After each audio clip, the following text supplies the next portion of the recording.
Ever wasted hours chasing feedback on a mix? Endless email chains, Dropbox links, text messages, and somehow your collaborator still comments on the wrong version of the track. I have been there. But here's the twist. I have found a tool that fixed this for me. It's called Mixup, and it changed the way I share projects and collect feedback. So how does it work, and can it really save you time? Let's dive in. You're listening to the Inside the Mix podcast with your host, Marc Matthews.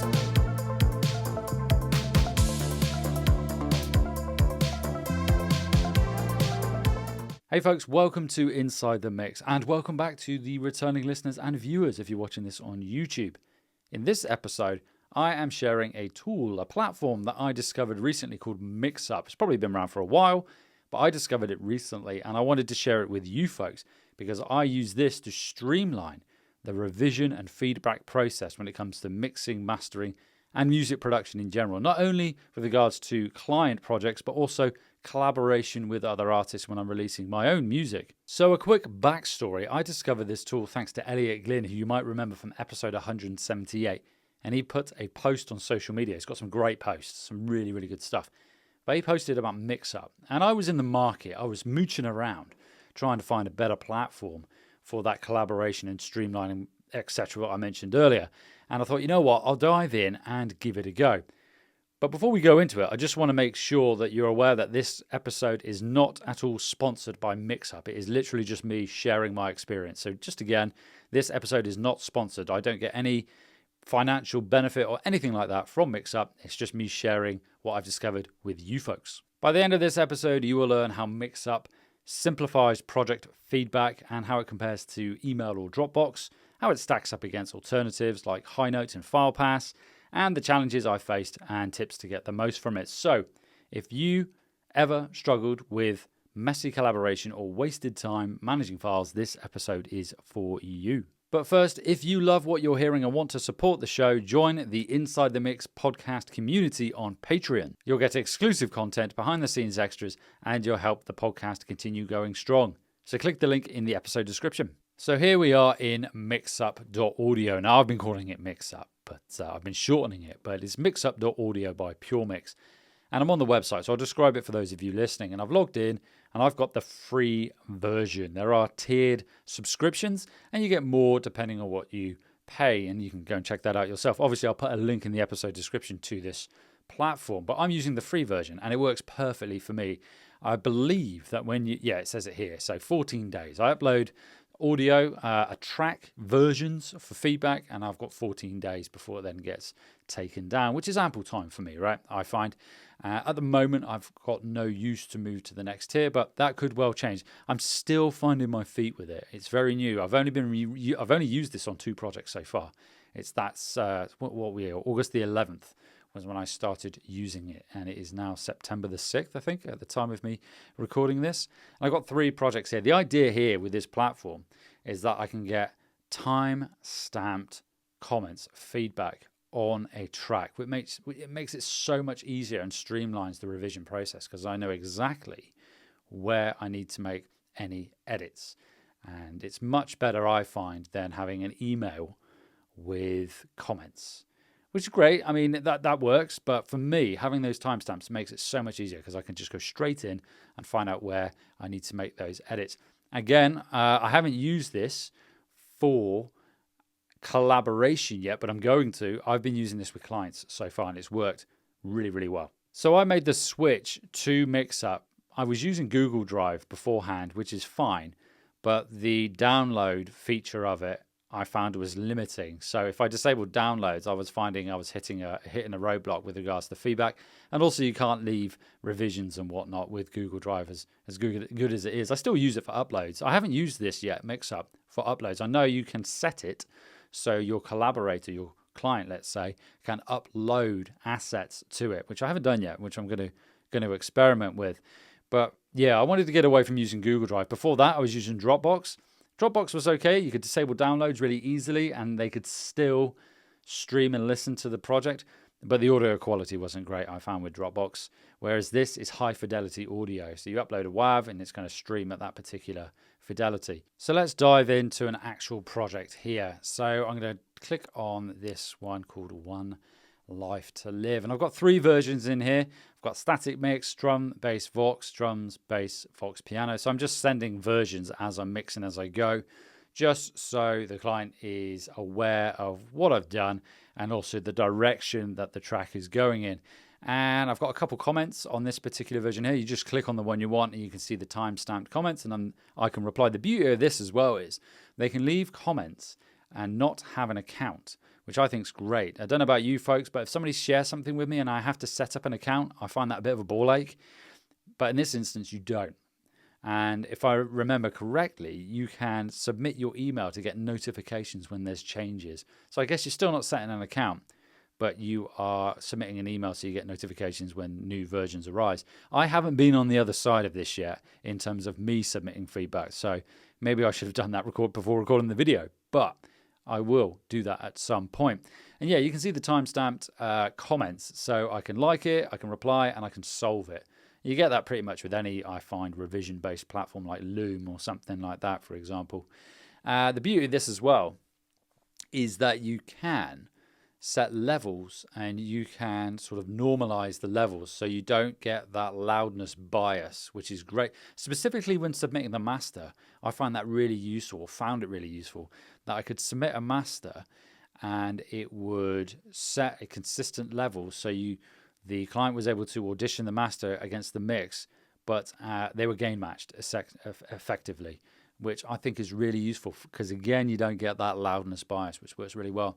And then you can just star the one that you want to be the sort of prominent or the primary track. So when the individual does click on the link, it will automatically go to that one. Then you can move them around, move them up and down, which I find really useful when I uploaded assets for the client to then download. And then up in the cog at the top here, you've got track settings. So you can see I've disabled download here, but I can enable download once I want the project to be shared. The client is paid. Alternatively, if I'm collaborating, I want the individual to be able to download those assets. And you can disable comments and disable notifications as well. Approval is blanked out, and obviously that comes into the paid tier. What is approval? Make sure your team members vote and approve one specific version, so you can vote for a version. That would be quite useful, actually, particularly if you're working with a band, let's say, and you've got 2 or 3 different versions. Maybe you've got vocal up, vocal down, guitars up, guitars down, and you want to get a vote on which one the band prefers. So I can see how that would be useful. Then when it comes to sharing, here is where you can set the general access. And if I click here, I've got contributor, approval, and comment, which is the default. Or you've got listener only, download, approval, and comment, or composer. So this is probably what I would use if I were collaborating. Password protection. I need to upgrade for password protection. So now I'm beginning to see where I would need to upgrade. To be honest with you, I'm not too fussed about password protection, but I can imagine working with a label, that would come in handy, right? I think that would come in handy, particularly with like an SLA, if you're working with a label, a service level agreement or something along those lines. And then you just click copy link. So in fact, let's do that. And then let's open an incognito tab. And let's have a look at what it looks like on the other end. So this is what it looks like. You can see here, get notified about new comments and uploads. Apologies, folks, I say see here. If you're listening to this, I'm describing it. At the bottom left, get notified about new comments and uploads, and you just enable notifications and you put your email in there. And you can see you can leave your timestamp comment at the top there and then just play it back. So I'm not going to play this because it's a client project. So let's go back to the original one here and close that down. So yeah, that is basically the interface. You can actually, I discovered this just now actually, you can click on level and it will actually go in and you've got a level manager and you've got to see loudness references about loudness levels. I haven't looked and dived into this, dove into this yet, but could be quite interesting. Personally, I'd rather just listen. If I know they've been gain matched, I'll just have a listen. I'm not too worried about that, to be honest. But to add a new version, let's say, you click plus, and then you can drag and drop. You can actually also add versions from Dropbox and from other mix-up sessions. I've only used the drag and drop feature. I haven't used the other two yet. And that's the basics of Mixup. Going back to the main dashboard, I'm just going to click New Item, and this is where you can create a new track. So this is what I've been using. A track contains several versions of the same song. A playlist contains several tracks with their respective versions. And you've got a folder to sort your tracks, playlists, and folders. I haven't used playlists or folders yet. I haven't had enough projects with it, but I've been using new tracks. So it's as easy as that. And then you just click on it, and then you just upload your track, basically. You drag and drop. Easy as that. Now, I have used Highnote, and I've used FilePass in the past. I'm not going to do a direct comparison because it's been a very long time since I've used FilePass.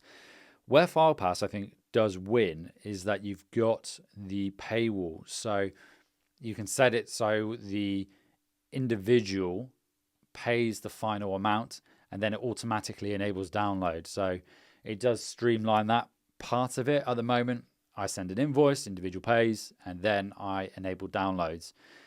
To be honest with you, when it comes to a free versus paid version, I'm happy with that. I'm happy with that trade-off. Maybe if I had loads and loads and loads and loads of projects at once, it could get a bit of a pain, but I only take on so much at a time anyway. So it kind of works for me in that instance. But I do like FilePass, and FilePass does have other bits and pieces as well that are really, really good. But again, it's been a while since I've used it. Highnote works in a very, very similar way. But I found with Highnote, if I remember rightly, again, it's been about a year since I've used it. I had an issue with disabling downloads. I think I was finding that if I disabled downloads and then an individual created an account, it would then enable downloads. It was doing something weird. I'll probably get corrected on that. Maybe it was me setting it up incorrectly. But the fact that I was experiencing an issue so quickly made me move away from the platform. And I haven't experienced it with Mixup. It's just really easy. Again, this isn't a sales pitch for Mixup. It's just me sharing what has really helped streamline my revision and collaboration process in the last month or two. And I get no financial benefit from sharing this, folks, just to make that abundantly clear. But I'm going to use it going forward. And like I say, maybe I will go up to the paid version when I start to need the password feature and also voting as well. And that's Mixup.audio. So a really nice, efficient way of streamlining that revision and feedback process. Folks, I want to hear from you. What tool do you use to streamline that collaboration and feedback process in your projects?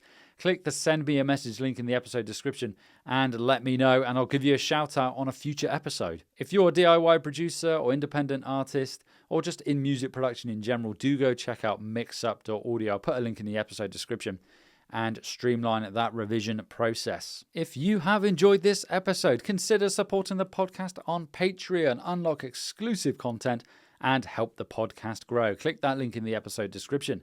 And until next time, keep creating, stay inspired, and don't be afraid to experiment inside the mix.